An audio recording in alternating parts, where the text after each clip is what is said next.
Selamat siang, Om Swastiastu. Assalamualaikum warahmatullahi wabarakatuh. Namo Buddhaya, Salam, salam kebajikan, salam rahayu. Om Namah Shivaya.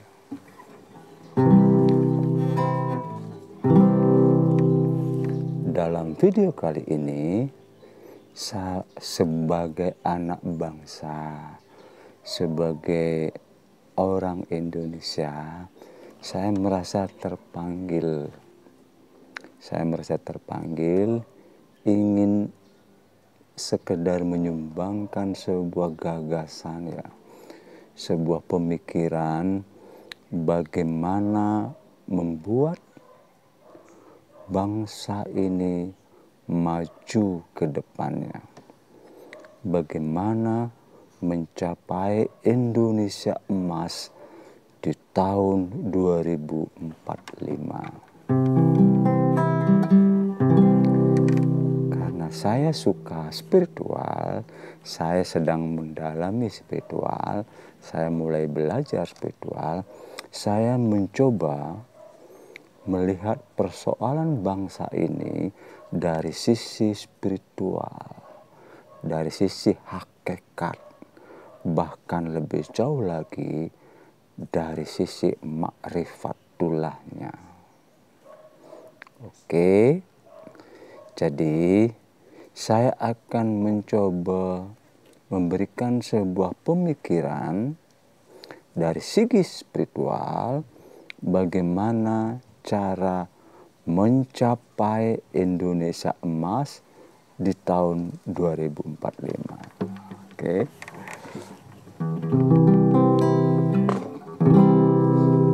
Indonesia, tanah air hamba, pusaka abadi nan jaya. Indonesia sejak dulu kala selalu dipuja-puja bangsa. Jadi saya awali dulu pembahasan ini dari segi umum, dalam pengertian dari sisi spiritual. Oke. Banyak kalangan spiritual sebenarnya sangat dan sudah paham hal ini. Bagaimana mencapai Indonesia maju, Indonesia emas di tahun 2045. Begini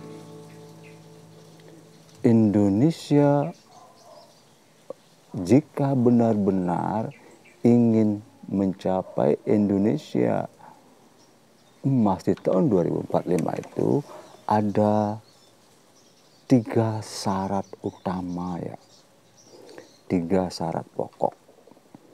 Terutama syarat yang nomor 1. Nomor 1 adalah kalau dalam teori spiritual itu manunggaling kaula Gusti atau kembali kepada jati diri bangsa. Jadi syarat utama untuk Indonesia maju adalah kembali kepada jati diri bangsa Indonesia. Siapa kita? Siapa Indonesia? Siapa bangsa ini? Jadi kalau kita ingin menjadi negara maju, negara besar, kita tidak perlu tidak usah mencontoh atau meniru negara-negara luar. Ada beberapa pemikiran kita akan menjadi negara maju seperti Amerika Serikat. No. kita akan meniru negara maju seperti Jepang. No, kita akan meniru negara-negara maju seperti bangsa-bangsa Eropa. Atau yang terbaru, kita akan menjadi negara besar dan maju ketika kita mengikuti atau meniru cara-cara Cina, Tiongkok. Jadi kembali kepada jati diri itu adalah kembali kepada identitas bangsa Indonesia. Di sana tempat lahir hamba, dibuai dibesarkan bunda, tempat berlindung di hari tua sampai akhir menutup mata. Jadi seperti yang saya bilang tadi, ada 3 syarat utama ya. Maaf, ini menurut pendapat saya ya, yang punya pendapat lain oke.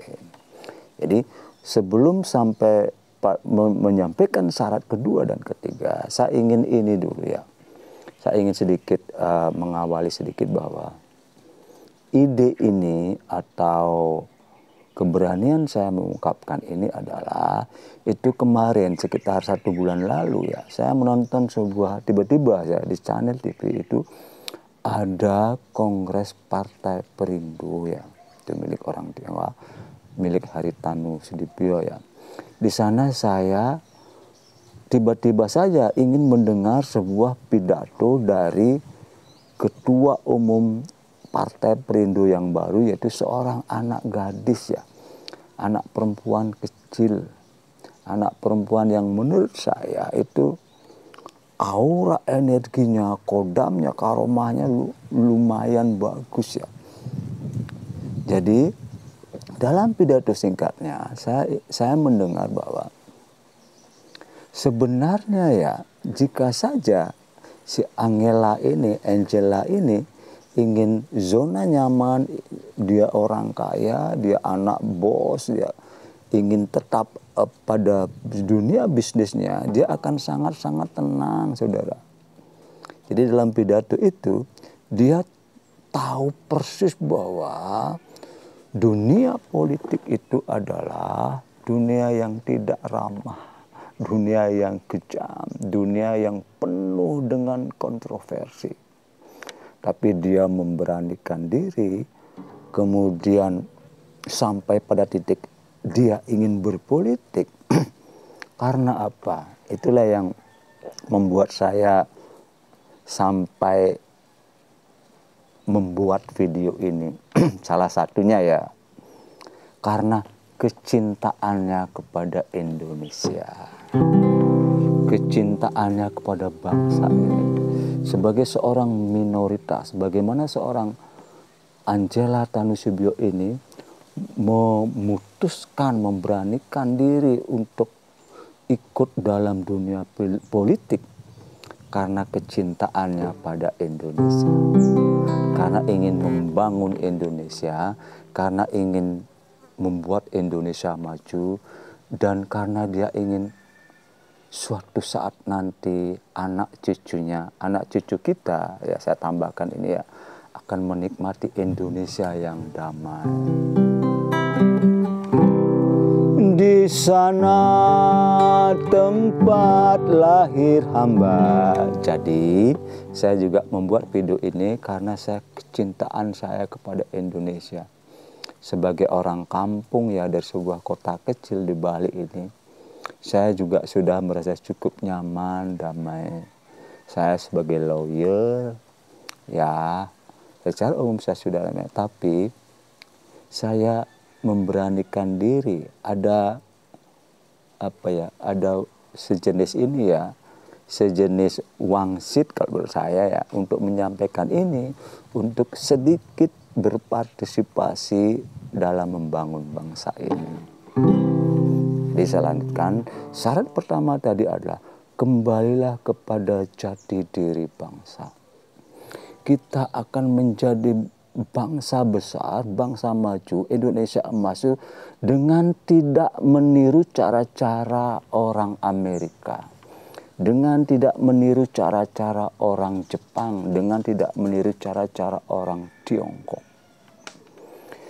Kita punya sejarah masa lalu yang sangat cemerlang.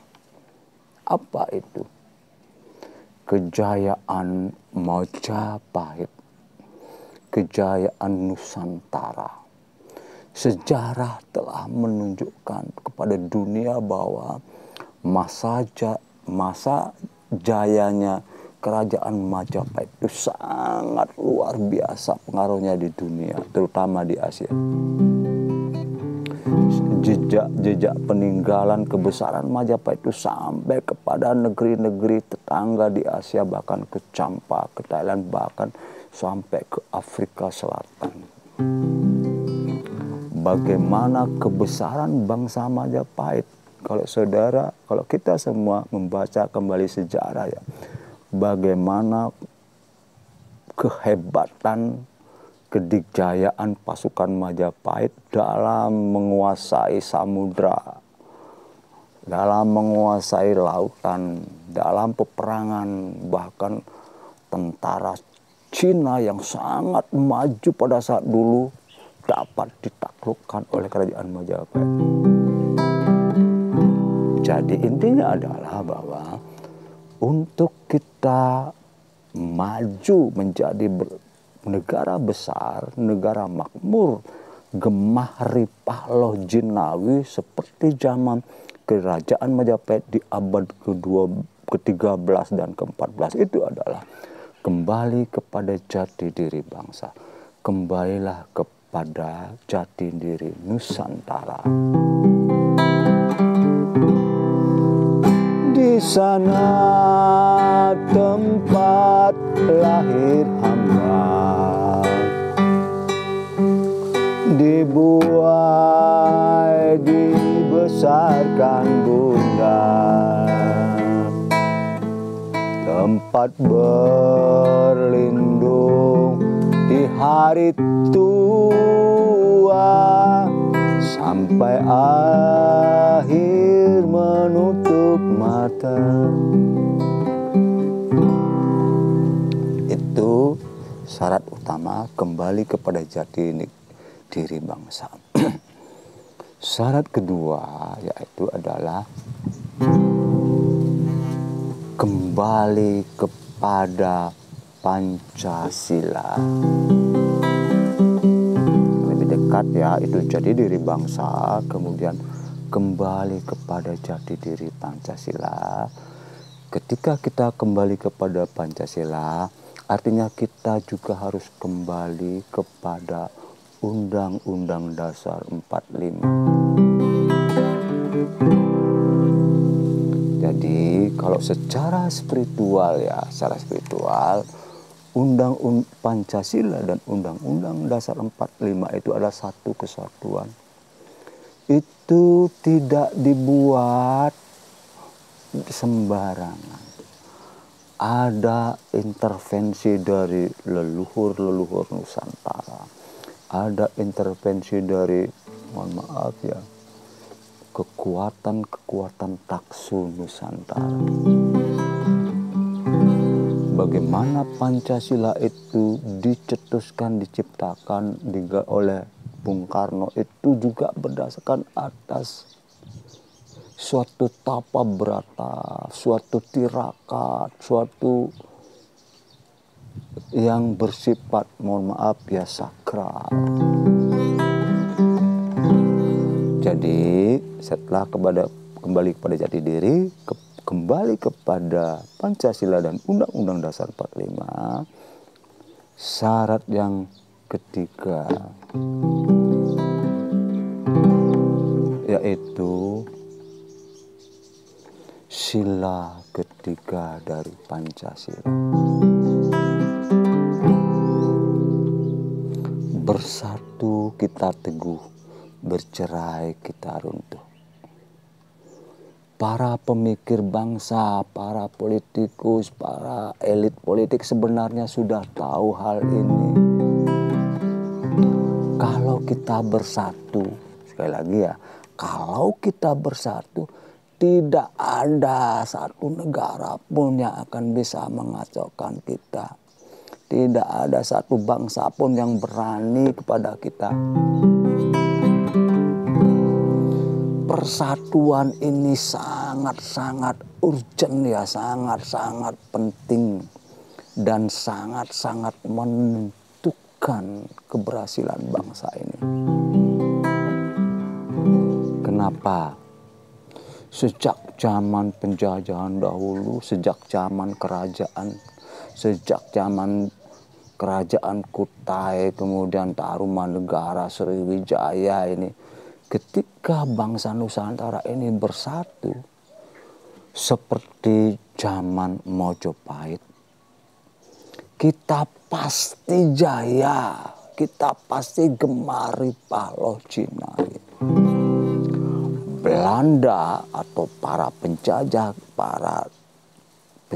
bangsa ini berhasil menaklukkan Indonesia karena apa? Mungkin ya, saya ingat betul pelajaran-pelajaran di SMP dan SMA itu. Politik adu domba, divide it impera ini. Bagaimana Belanda memecah belah bangsa ini dengan mengadu domba antar kesultanan, antar kerajaan. Demikian juga realita politik saat ini ya. Apakah kita sadar semua? Sejak zaman Bung Karno, tragedi G30S, kita diadu domba. Kemudian zamannya Pak Harto, tragedi reformasi, kita juga lagi diadu domba. Saat ini, mohon maaf, ini pendapat saya pribadi ya.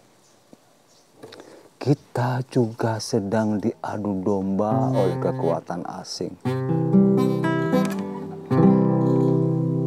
Di sana tempat lahir hamba.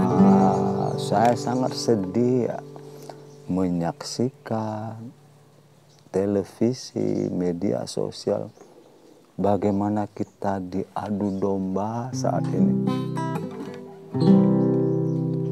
Bagaimana bangsa ini sedang dalam proses adu domba. Jadi, sadarlah para elit politik, sadarlah para mantan presiden Indonesia, sadarlah para petinggi bangsa ini, kita sedang diadu domba.